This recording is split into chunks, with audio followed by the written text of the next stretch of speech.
नमस्कार दोस्तों, online study पोषण चैनल में मैं मोहित आपका स्वागत करता हूं। तो आज हम जनरल साइंस के बारे में एक और टॉपिक है ब्लड, उसके बारे में अध्ययन करेंगे।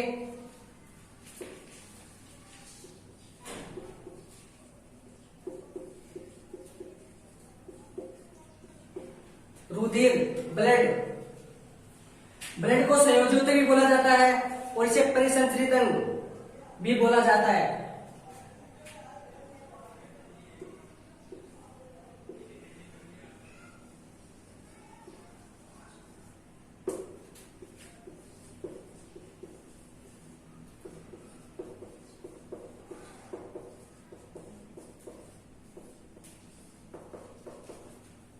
परिसंचरित अंग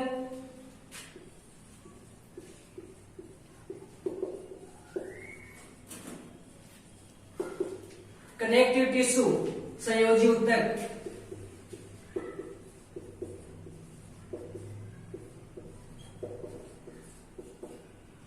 ब्लड जो होता है उसे सर्कुलेटरी सिस्टम, परिसंचरित अंग और कनेक्टिव टिश्यू, संयोजी ऊतक बोला जाता है। और जो ब्लड के अध्ययन को क्या बोला जाता है? ब्लड के अध्ययन को हेमेटोलॉजी।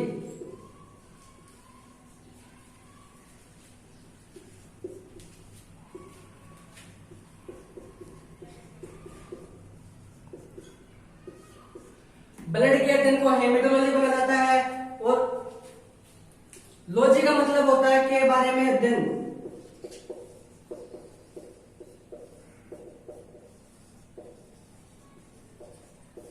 टू स्टडी, जैसे कंकाल तंत्र के अध्ययन को मतलब हड्डियों के अध्ययन को ओस्टियोलॉजी बोला जाता है।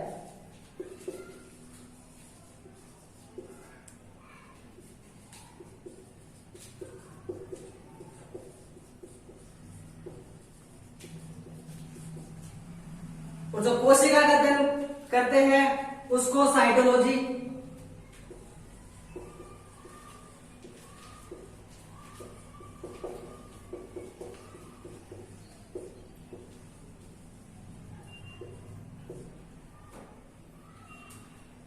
हेमेटोलॉजी रक्त के अध्ययन को बोला जाता है और ओस्टियोलॉजी हड्डियों के अध्ययन को बोला जाता है और साइटोलॉजी कोशिका के अध्ययन को बोला जाता है।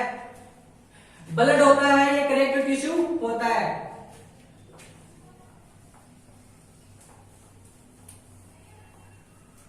और जो ब्लड के विशेषज्ञ डॉक्टर होते हैं उन्हें हेमेटोलॉजिस्ट बोला जाता है।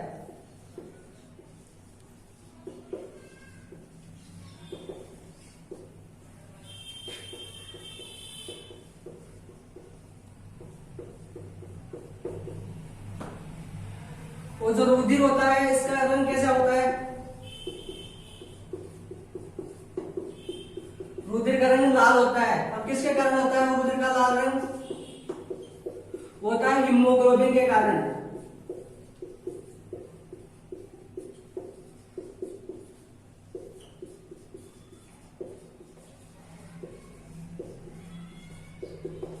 रुधिर का लाल रंग हीमोग्लोबिन के कारण होता है।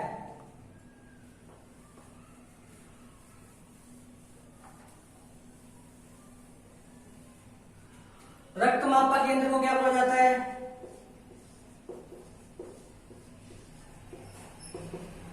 रक्त मापक यंत्र को हेमोसाइटोमीटर।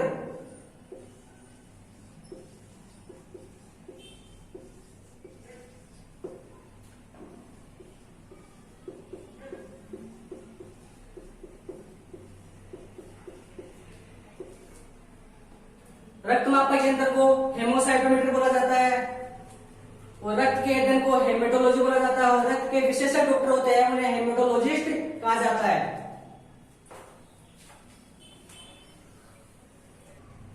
कॉकरोच का सफेद रंग किसकी वजह से होता है?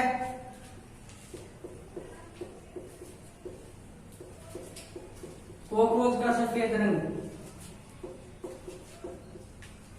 मनुष्य का रक्त होता है उसका तो लाल रंग होता है। जो कॉकरोच का रक्त होता है उसका सफेद रंग होता है। और किसके कारण होता है वो?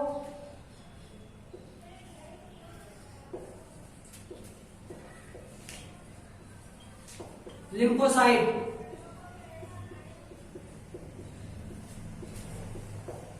कॉकरोच का जो सफेद रंग होता है वो किसके कारण होता है? वो होता है लिम्फोसाइट के कारण। और जो ऑक्टोपस का रुधिर का रंग कैसा होता है? नीला होता है।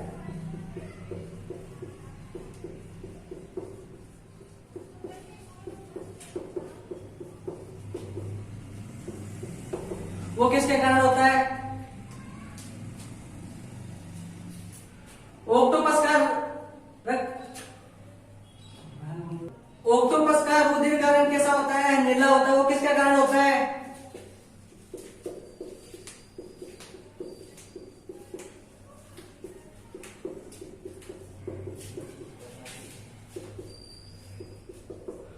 ऑक्टोपस का रुधिर का रंग नीला होता है। वो किसके कारण होता है? वो होता है हिम्पोसाइनिन।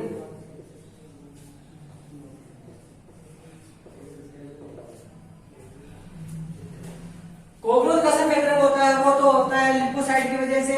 और ऑक्टोपस का नीला रंग किसके कारण होता है? रुधिर का होता है हिम्पोसाइनिन की वजह से।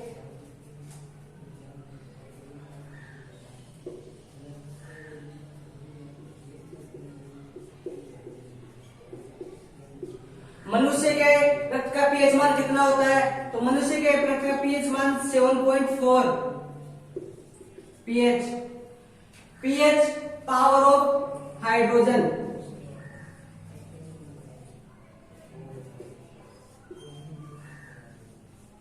या पोटेशियम ऑफ हाइड्रोजन कितना होता है? 7.4 मनुष्य के रक्त का। अगर मनुष्य के रक्त का पीएच मान 7.4 से कम हो जाए या 7.4 से अधिक हो जाए तो हमारे शरीर पे क्या फर्क पड़ेगा? हमारे बॉडी पे क्या फर्क पड़ेगा? तो हम देखते आइए।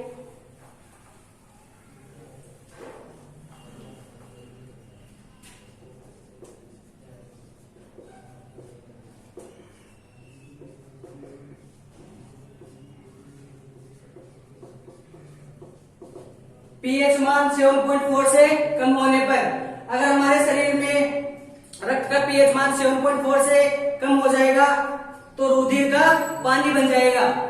अगर 7.4 से अधिक हो जाएगा तो रुधिर का बॉडी के अंदर ही क्लॉटिंग होना स्टार्ट हो जाएगा। मतलब रुधिर का शरीर के अंदर ही थक्का बनना स्टार्ट हो जाएगा। ऐसा नहीं है कि क्या नाम है 7.4 है तो 7.5 या 7.6 हो गया तो रुधिर का थक्का बनना स्टार्ट हो जाएगा। ऐसा नहीं है। बहुत ज्यादा अधिक होने पर रुधिर का थक्का बनना स्टार्ट होता है और बहुत ज्यादा कम होने पर रुधिर का पानी बनता है।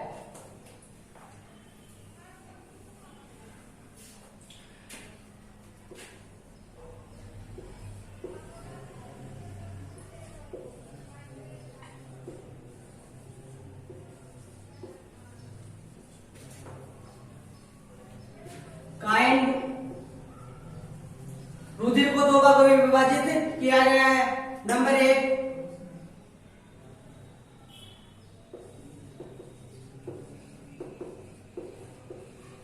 लिक्विड पार्ट, नंबर 2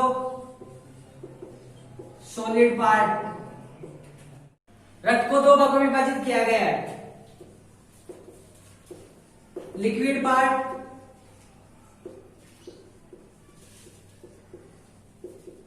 तरल भाग और सेकंड है सॉलिड पार्ट।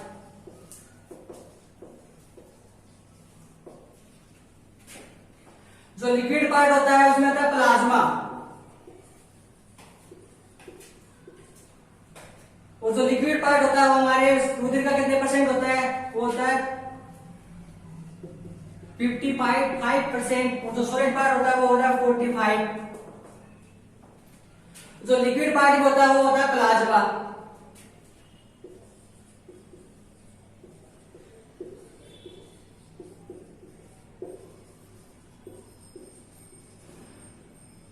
रुधिर है उसमें से हम रुधिर में से हम आरबीसी घटा देंगे तो शेष जो भाग बचेगा वो होगा प्लाज्मा। और सॉलिड पार्ट में क्या होता है? सॉलिड पार्ट का होता है सेल, कोशिका या कणिका।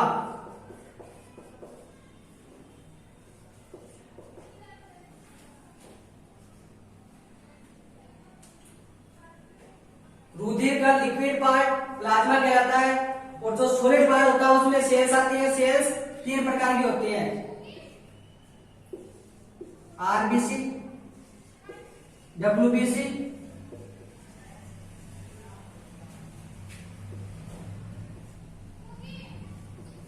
प्लेटलेट्स, डिम्बाणु। तो हम पहले प्लाज्मा के बारे में पढ़ेंगे।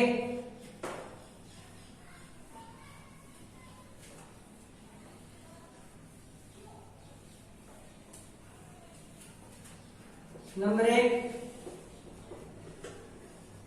प्लाज्मा।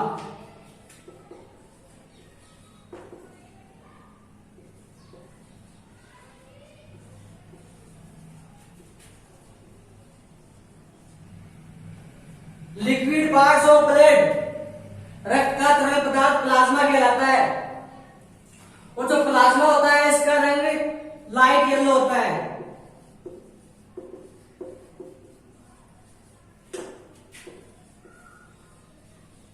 प्लाज्मा का रंग कैसा होता है? लाइट येलो, हल्का पीला।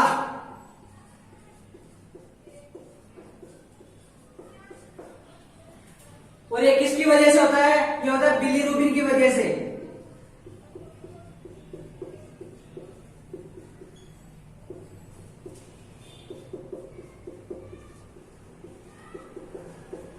प्लाज्मा का जो लाइट येलो कलर होता है वो किसकी वजह से होता है? बिलीरुबिन की वजह से।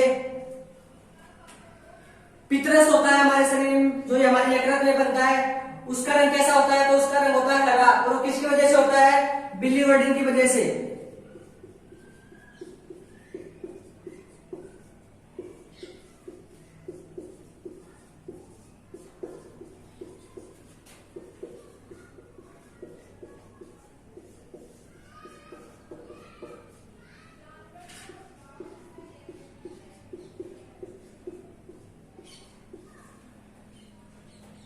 बिलीरुबिन की वजह से पितरस का रंग हरा होता है।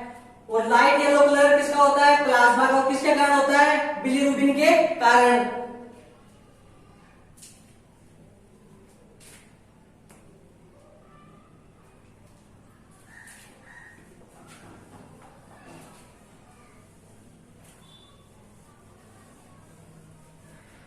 प्लाज्मा किस किस से मिलकर बना होता है? तो हम इसके बारे में पढ़ेंगे। Composition of plasma.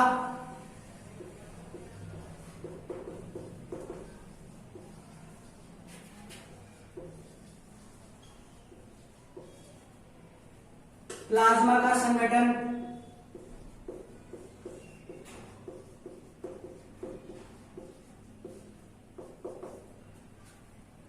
Number 1, water, H2O 90% पाया जाता है। नंबर 2, ग्लूकोज, रासायनिक सूत्र C6H12O6 प्लस मिनरल्स,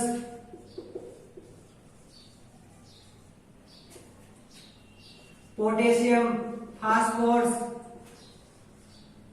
SO4। ये होता है 1%। नंबर 3 पे प्रोटीन। कौन कौन से प्रोटीन पाए जाते हैं? थ्रोम्बिन, प्रोथ्रोम्बिन,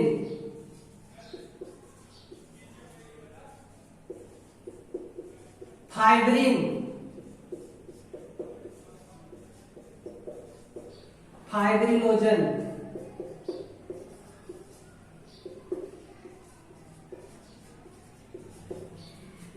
और globulin.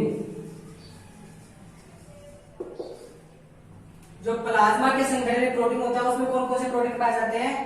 Thrombin, prothrombin, fibrin, fibrinogen और ग्लोबुलिन। जो फाइब्रिनोजन होता है ये रक्त का थक्का बनाने में सहायक होता है।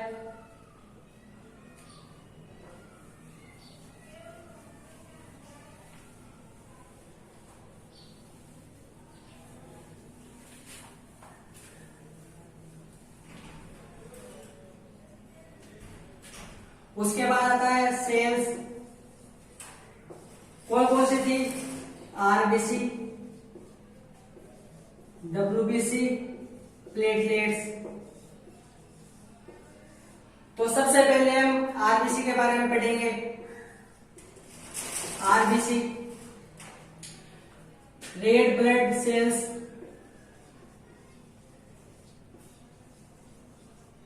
लाल रक्त कणिकाएं, जिसका वैज्ञानिक नाम erythrocytes.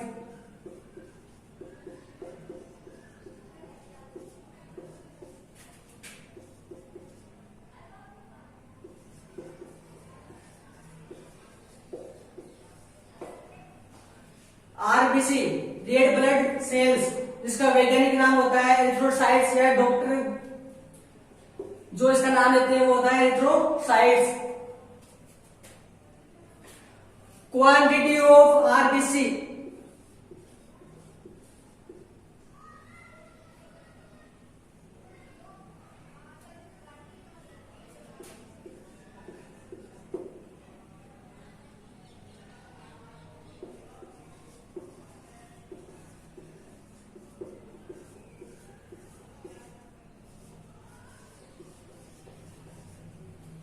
Manish Manish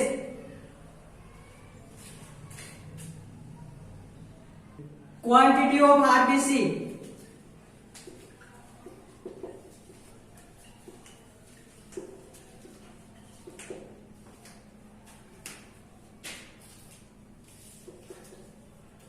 human body.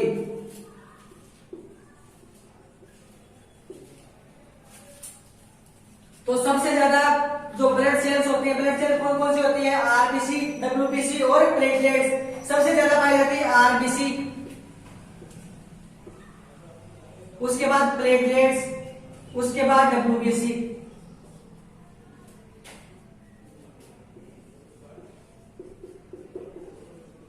Maximum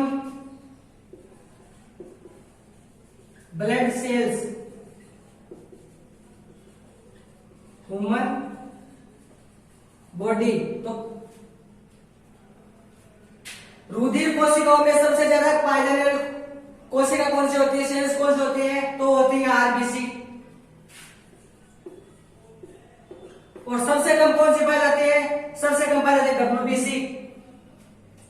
और साइज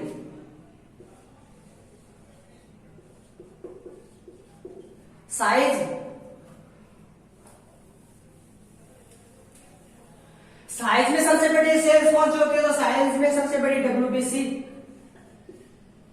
उसके बाद प्लेटलेट्स, उसके बाद आरबीसी।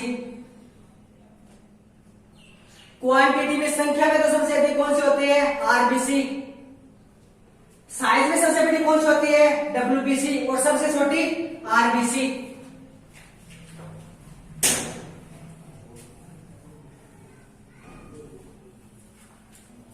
और मेल में आरबीसी कितनी पाई जाती है? 4.5 से लेके 5.5 मिलियन पर 100 ml हीमोग्लोबिन। और फीमेल में 4 से 4.5 मिलियन पर 100 ml हीमोग्लोबिन। ये जो यहाँ एचबी है, इसका मतलब है हीमोग्लोबिन।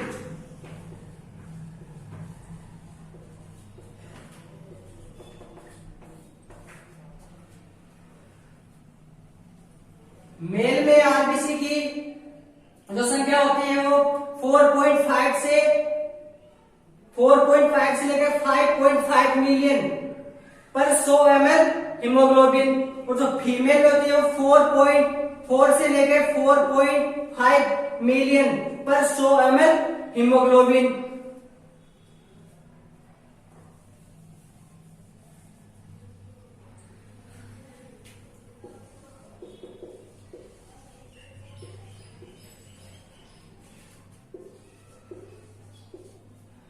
आरबीसी की अधिकता या आरबीसी की कमी से कौन कौन से रोग होते हैं?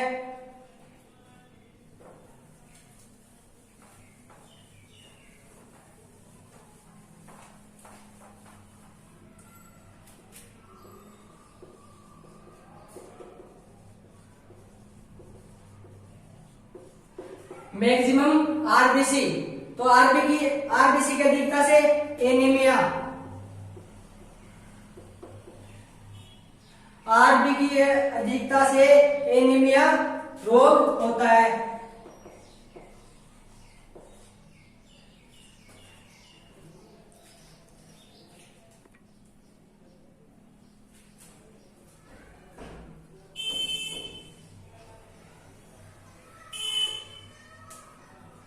आरबीसी की कमी से कौन सा रोग होता है?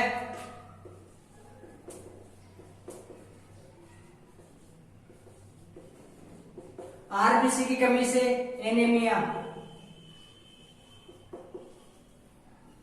और मैक्सिमम आरबीसी की अधिकता से थैलेसीमिया।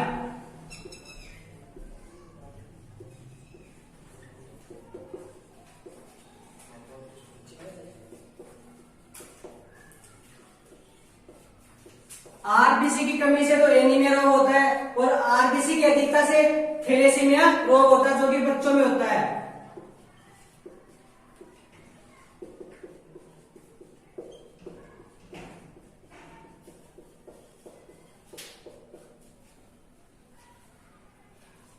थैलेसीमिया रोग किसमें होता है? बच्चों में। और थैलेसीमिया के अंदर क्या होता है? जो आरबीसी का जीवन काल होता है वो घट जाता है। लाइफ स्पेन 50 से 60 डेज,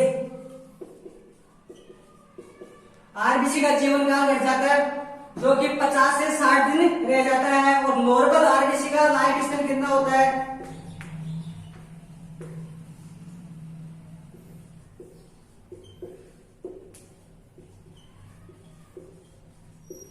वो होता है 120 डेज, 120 दिन। वो जो स्तनधारियों की आरबीसी होती है उसमें केंद्रक नहीं पाया जाता है।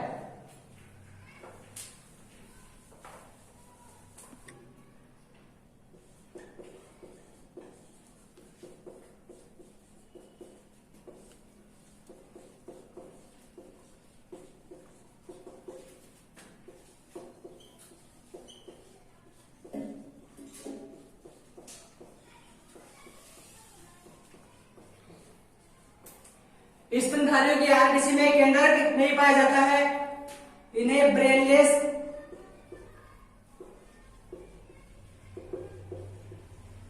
ब्रेनलेस आरबीसी सेल्स कहा जाता है। और इनमें अपवाद है कैमल और लांबा, ये स्तनधारी होते हुए भी इनकी आरबीसी में केंद्रक पाया जाता है। और यही परीक्षा में पूछा जाता है, ऐसा कौन सा स्तनधारी है जिसके केंद्रक में आरबीसी में केंद्रक पाया जाता है? तो होता है कैम्बल और लांबा। तो आज का टॉपिक हमारा यही खत्म होता है। नेक्स्ट वीडियो में हम ब्लड के 2 पार्ट्स और बचे हैं, डब्ल्यूबीसी और प्लेटलेट्स, उनके बारे में और पढ़ेंगे। तो तब तक के लिए धन्यवाद, और हमारी वीडियो को ज्यादा से ज्यादा शेयर करें, लाइक करें और सब्सक्राइब करें। धन्यवाद।